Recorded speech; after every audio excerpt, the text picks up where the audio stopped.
So what are the details of the US counter-blockade operation against Iran in the Strait of Hormuz? Today we're going to reveal them. At the same time, the details of Iran's blockade of the strait have also come to light. It's very interesting. It's nothing like what we imagined. So that's one topic.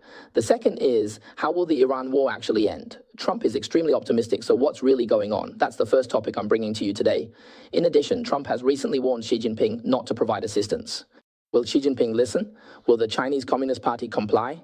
And what about Russia? Will they listen? This is another topic I'm bringing to you today. In addition, there are the Lebanon-Israel peace talks being held in Washington, D.C. This is essentially making history. It marks the beginning, the launch of an unprecedented Middle Eastern peace alliance. So what does that mean? Also, a few days ago, we talked about the dramatic change in Hungary's recent election, with a new prime minister coming to power. What kind of changes will this bring? These changes are also something that no one expected. Welcome to another episode of Good Morning America, brought to you by Fang Wei. Hello to our YouTube viewers and to the listeners of Sound of Hope, Silicon Valley FM 96.1. Greetings to you all. All right, let's get straight to it. The US anti-blockade operation has now been revealed. What's the situation? Well, at 8 o'clock this morning, US Secretary of Defense Haggis and the chairman of the Joint Chiefs of Staff, General Kane, as part of their routine, came out to brief the media, or rather, to explain to the American people the current state of the war with Iran.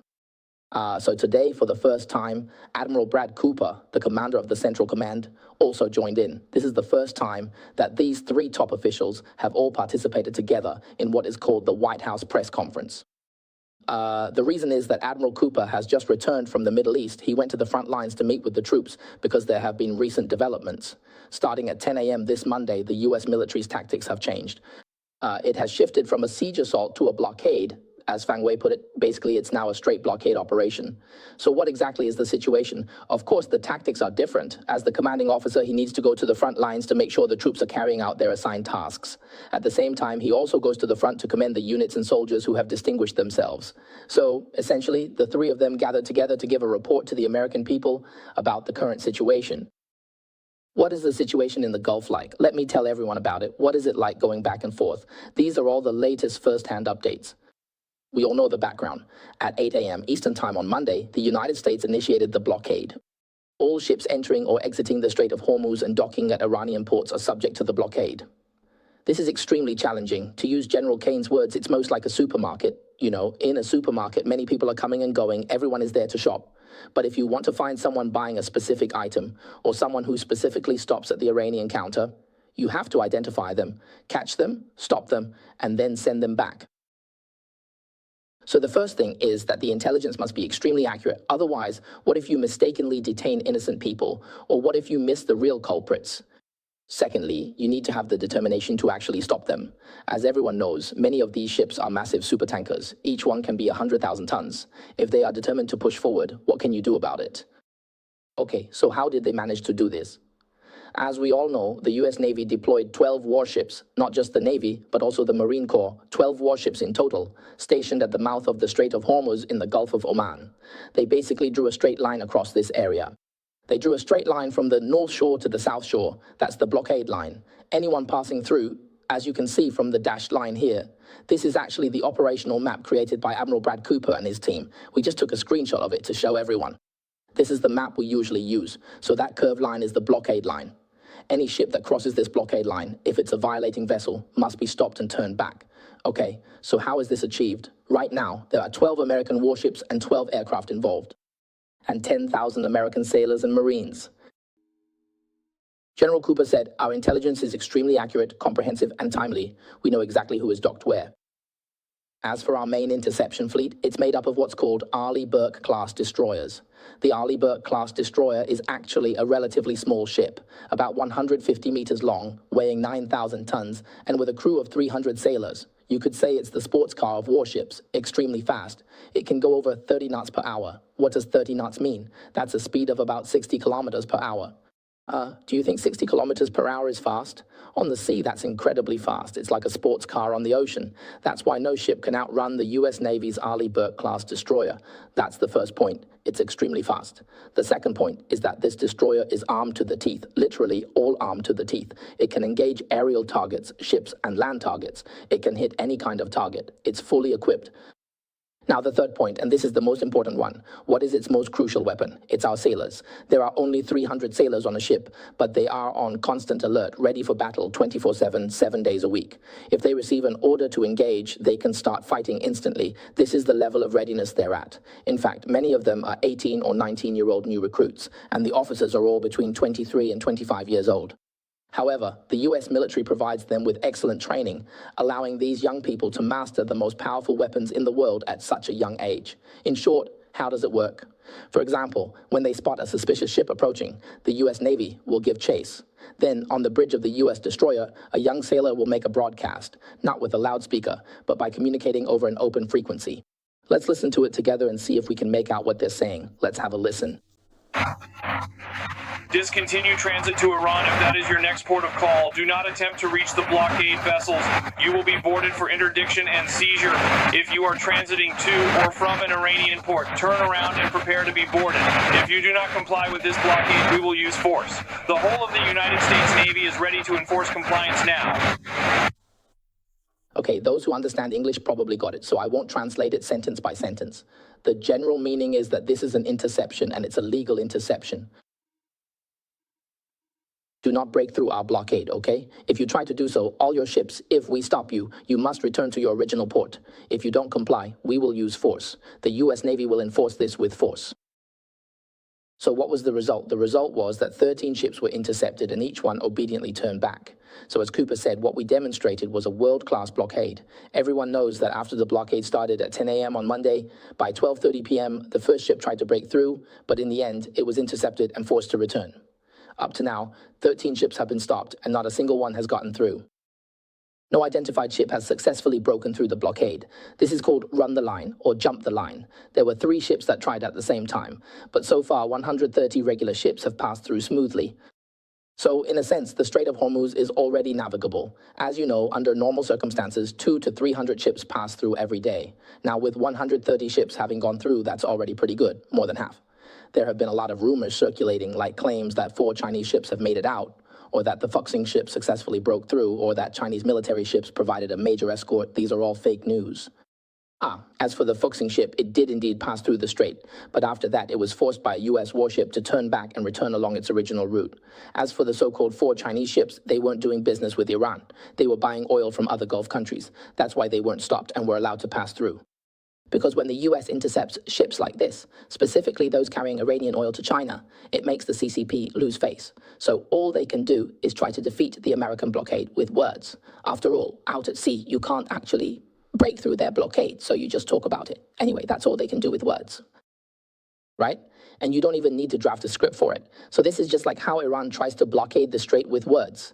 Next, I'm going to tell everyone how Iran uses words to blockade the Strait of Hormuz. Right now, the US in the Gulf has been using its mine clearing system, its minesweeping system, for almost 5 days, and they haven't found a single naval mine. So what's really going on? Are there naval mines in the water or not? So looking at it now, it seems that Iran is blockading the strait with just talk. They're laying mines with their mouths. So what do you all think of this picture? Let me show you 2 pictures, this one and another one. Which one do you think fits better? It's like they're just spraying mines out of their mouths, spraying so much that the whole Gulf is full of naval mines. Just kidding, just joking. This was probably made by AI. The point is, it's actually quite possible that Iran never laid any naval mines at all, right? Because in the early days, when they said they were laying mines, what would happen to their own ships after they put them down? Naval mines aren't smart. They don't just target enemy ships and spare their own. Is that possible? Of course not. So it's possible they didn't lay any mines at all. Later, when they finally decided to lay them, remember, within 2 days, the US sank all of Iran's mine-laying ships. Otherwise, there would have been no way to lay them. So in the end, all they could do was lay mines with their mouths. Just talk about it. For timid people, was this effective? Of course it was, because 3,200 ships and 100,000 crew members were stuck in the Persian Gulf, too scared to move, all because the ship owners had been frightened. Besides naval mines, there's also the option of launching drones and missiles, right? But up until now, it's all just been talk. They haven't actually launched a single drone or missile. Since last Saturday, after US warships started entering the Strait of Hormuz, so General Cooper said this. He said first, Iran doesn't have a navy, and second, it doesn't have intelligence. He said they have no awareness of the domain. That sounds very official. What does it mean? It means they have no idea which country's ships are where. When a ship comes from the other side, who is it? What country is it from? What's the situation? They have absolutely no idea. Has Iran's communication system really been reduced to this state? Sometimes when they need to deliver a message, officials have to send a note, and people even joke about it, calling it delivering a feather letter. They find a kid, a little child, to ride a bicycle and deliver it. Yeah, just sending a slip of paper. That's the current communication method of Iran's military. So if Iran doesn't know which country's ships are where, how could they possibly launch any attacks? So that's the issue. In short, Iran has claimed to blockade the Strait of Hormuz for over 30 days now, supposedly blocking global traffic. But it's very likely that this so-called blockade is all just talk, relying on scare tactics. However, when you try to scare people, when you use threats and just talk about blockading the strait, there's a price to pay. By threatening a blockade with words alone, you actually give the United States a legitimate reason to counter-blockade. So now the United States is not only blocking all cruise ships and cargo vessels that dock at Iranian ports along the line of the strait, but is also pursuing ships carrying Iranian oil and goods worldwide. As a result, the US Navy has already started intercepting Iranian ships in the Pacific Ocean. Of course, you might wonder why they're in the Pacific. Honestly, 99% of these ships are headed to China. So basically, it's a global crackdown. In a way, Iran has brought this upon itself, and the consequences have come swiftly. So that's the situation. The U.S. Central Command has also made it clear. Today they stated that Iranian vessels under sanctions, as well as transport ships suspected of aiding smuggling, can now be boarded and seized by the U.S. military anywhere in the world. And this has already happened in the Pacific. So to put it simply, all the ships transporting oil for Iran, what they call the Shadow Fleet, which consists of 570 vessels, are now all being hunted by the U.S. military. You can see, isn't this the world police flexing its muscles? Global law enforcement. What can you say about it? It really is the world police, isn't it? Whether you accept it or not, there's nothing you can do. So how is Iran reacting now?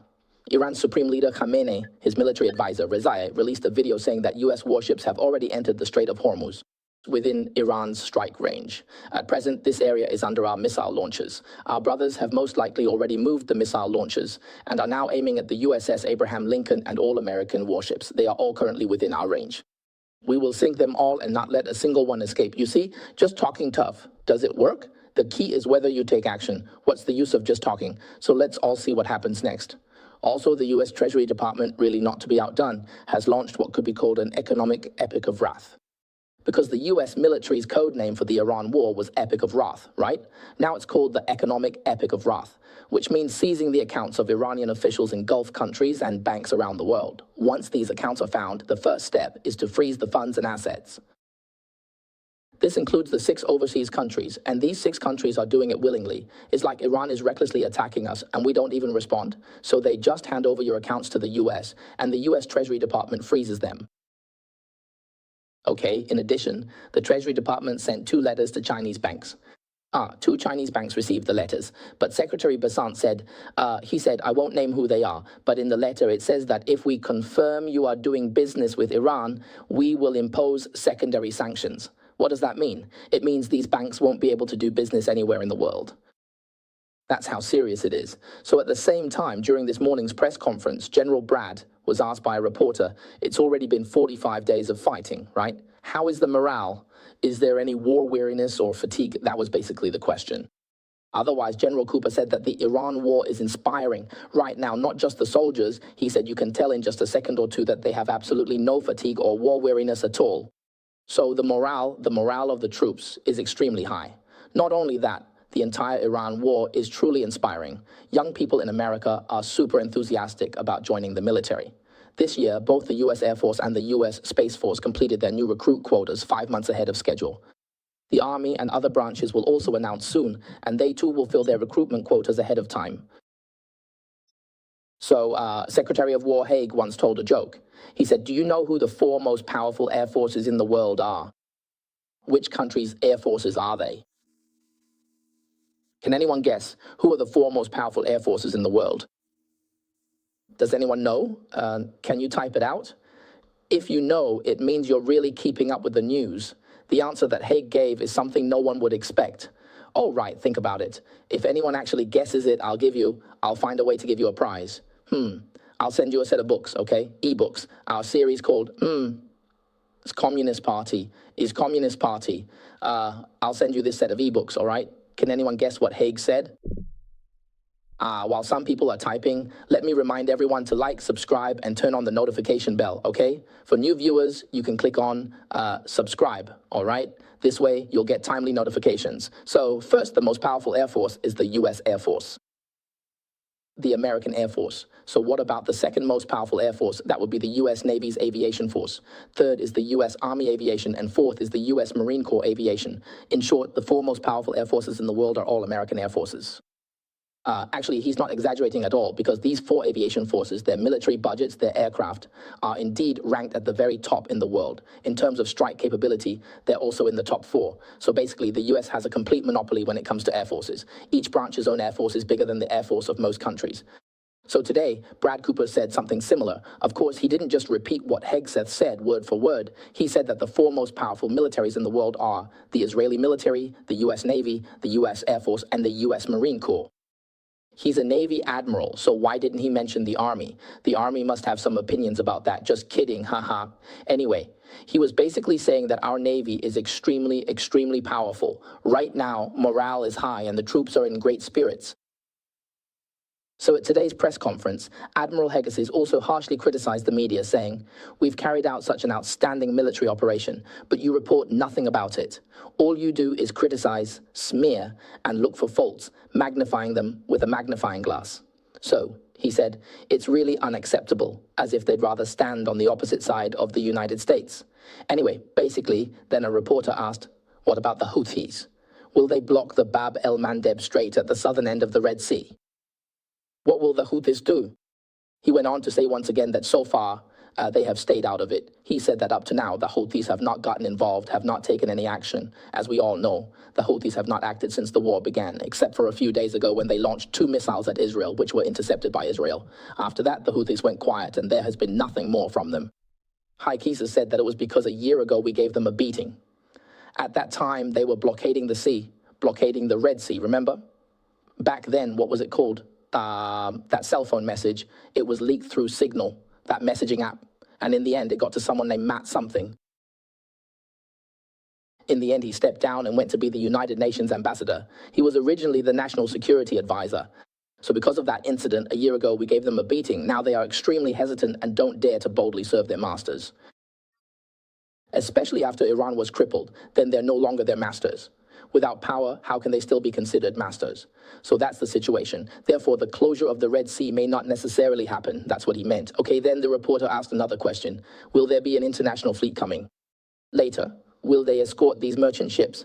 Hegseth said, they probably will, but so far, they've only talked about it without taking any real action. He said they should arm themselves.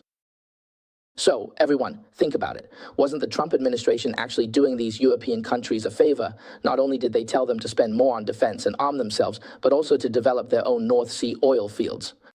If the United States were really selfish, it would actually wish for Europe to be as weak as possible. Don't arm yourselves, don't develop your oil fields.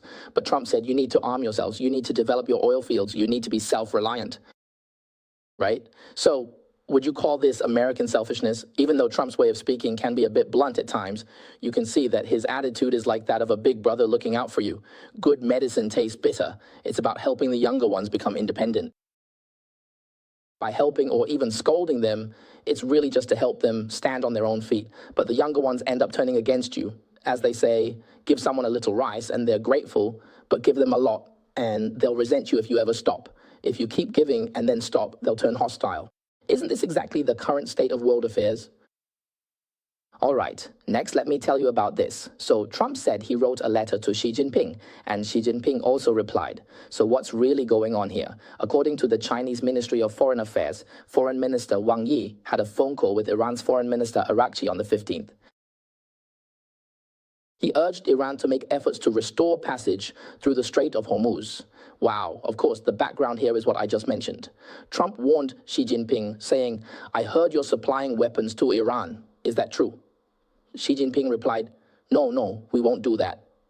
Okay, now there are reports online saying that the spokesperson for the Chinese Ministry of Foreign Affairs, Guo Shukun, right? Guo Shukun said that some national leaders need to be careful with their words, and that there's no such thing. He denied the whole matter. There's no such thing. This news about Guo Shukun is fake. It doesn't exist. So up to now, no one has come forward to refute what Trump said. He said, I warned Xi Jinping about this, and no one has contradicted him. China hasn't refuted it. Of course, what Trump means is, then Trump went on to say, I'll help you open up the strait. You should be grateful to me, but if you want to cause trouble, I'm not afraid of you either. That's basically what he meant, but I'm just putting it this way. Let me translate Trump's words a bit. As a result, the next day, the CCP explicitly demanded that Iran open up the strait. Why? Because the United States really did it. The US counter-blockade has essentially grabbed both Iran and the CCP by the throat, so now the CCP itself can't take it anymore. But in this regard, the CCP has already started putting pressure on Iran. And what about Russia? At the same time, regarding the US blockade of the strait, Russia said it's meaningless and that it has no objections. So the general consensus now is that Russia's support for Iran has clearly weakened, or you could say it has become cautious and restrained. There are two main reasons for this on Russia's part. First, Russia is preoccupied with its own resources and is busy fighting the war with Ukraine, and now it's gradually starting to face unfavorable circumstances. Second, Russia is unwilling to have a direct conflict with the United States. Because of this, Iran is also very dissatisfied with Russia, even publicly stating that Russia hasn't truly supported them. That's a direct quote. They said Russia isn't standing on their side. So, what about the Chinese and Russian foreign ministers? Just recently, probably yesterday, they met urgently. Russia's Lavrov rushed over to China, but in the end, nothing concrete came out of it. So it was limited to just verbal statements, basically just talk, paying lip service to Iran. But in reality, their actions are just watching and waiting. So some reporters also asked the White House whether the ceasefire would be automatically extended after 2 weeks. The White House said no. No. So now the Central Command says that our bullets are fully loaded and locked. Loaded and locked, ready to fire at any time. Also, at today's press conference, Hicks said that during the ceasefire, we saw you moving munitions, moving weapons, moving troops. But we are fully aware of which military assets you are moving and exactly where you are sending them. In other words, we are warning you. We know everything, so it's useless no matter where you try to hide. For Iran, this now means facing a daily loss of $440 million in oil revenue, petrodollars that are slipping away. That adds up to $13 billion lost by the oil industry in a month. By late April, around April 25th to 27th, all the oil tanks will be full and the oil industry will have to shut down. As everyone knows, and some viewers have mentioned this to me, oil wells can't just be shut down. If you stop production at an oil well, when you try to restart it, you'll lose about 30% of its capacity. Really, I didn't know that. Anyway, regardless, ships are already passing through the strait now. In the past few days, 130 ships have already passed through. Now, Iran is trying to blockade the strait just by talking, and China and Russia are also verbally supporting Iran. But when you try to do things just by talking, how long can you really fool people, right? What happens when you get exposed? That's the problem. So Iran is really facing what we call in Chinese 8 characters. No provisions within, no reinforcements without. So now Iran has to choose. Do you want food or do you want nuclear weapons? Are you going to starve to death? That's the situation. Regarding recent online rumors, including Fang Wen's, for which I apologize, it was claimed China's defense minister Dong Jun warned the US not to touch Chinese ships. This has raised a question. Will Chinese warships rush to the Persian Gulf to escort Chinese and Iranian oil tankers? However, it turned out that this news was fake, completely made up. So you really have to be very careful with what you see online these days. The claim about Dong Jun was fabricated. It never happened. So when people say the CCP is tough, well, it's all this so-called toughness hasn't actually materialized. It's all made up. There was also talk about Xi Jinping refuting Trump's warning, but that too was fake news yesterday. So sometimes I wonder, whoever makes up this kind of fake news, I think in the end, it's actually the CCP itself making this stuff up because they just don't dare to refute it, right? They don't have the guts to officially come out and challenge Trump directly. So they have no choice but to use a fake account to put out some news, hoping people will buy it and maybe shift the narrative a bit. This is what it looks like when the CCP is being suppressed and forced into a defensive position. Do you think that's the case? I mean, these two pieces of fake news, the news about Dong Jun and the news about Xi Jinping refuting Trump's warning. Who do you think put these out? Was it the CCP or not? Let's share our opinions again, shall we? I want to see what everyone thinks when they see news like this. Now, after the fact, we know it was fake news. Who makes up fake news like this? Okay, good. So, another piece of news from yesterday was about Trump's counter-blockade of the Strait of Hormuz. Why was the counter-blockade such a complete success? Just look at the S&P 500. Yesterday, the S&P 500 index broke through and hit a record high, and the Nasdaq also reached a historic high. As for the Dow Jones, the Dow is just 30 big companies, so it's not as representative. So the Nasdaq also broke through 24,000 points, and the S&P 500 crossed the 7,000 point mark. The stock market drop caused by the whole Iran war wasn't a U-shaped dip at all. It was a complete V-shape. It hit bottom and then rebounded. It's completely returned to its previous high and even higher. So the stock market has already cast its vote, saying, wow, the U.S. counter-sanctions against Iran are really effective. So what do you think? Would you like to leave us a message? Leave a message for our President Trump, for Trump's team, for Hexas. Leave them a message and give us your assessment. Now, let's talk about Iran again. Iran is currently showing signs of backing down. We all know that Iran has two main demands regarding the strait. First, Iran wants sovereignty and administrative control over the strait. Second, it wants to charge passing ships a transit fee. Now, you see a lot of media outlets saying that so-and-so paid 2 million UN to get through, but reportedly, not a single ship has actually paid Iran any money. So all of this is from mainstream media, and these mainstream outlets are trying to undermine what Trump has done with these kinds of false reports. So, at present, Reuters quoted a so-called informed source in Iran, who revealed that Iran has now put forward a proposal. They said that if a final agreement is reached to avoid further conflict, Iran could consider allowing ships to freely pass through the waters near Oman on the southern side via the Strait of Hormuz without facing the risk of attacks from us. So if that's the case, let me translate what this really means. Basically, we don't dare to intercept anymore, but we still want to save face. So don't pass through our side, just go on the other side. That's what it means, right? In this way, it's what we call finding a way out of an awkward situation, isn't it? It's just a way to step down gracefully. We're saying we won't block you anymore. That's what it means. Of course, it's very likely that their so-called blockade was just talk to begin with. All right, moving on. The Chief of Army Staff of Pakistan, Munir, is now really acting like someone repaying a favor to Trump, isn't he? Because back then, Trump put a stop to it. Was it because of the India-Pakistan conflict? That's possible too. All I can say is there's another possibility. The Chinese Communist Party might be backing him from behind, urging him to hurry up and negotiate. So he specifically went to Tehran, to negotiate with the Iranians, telling them, let's talk peace.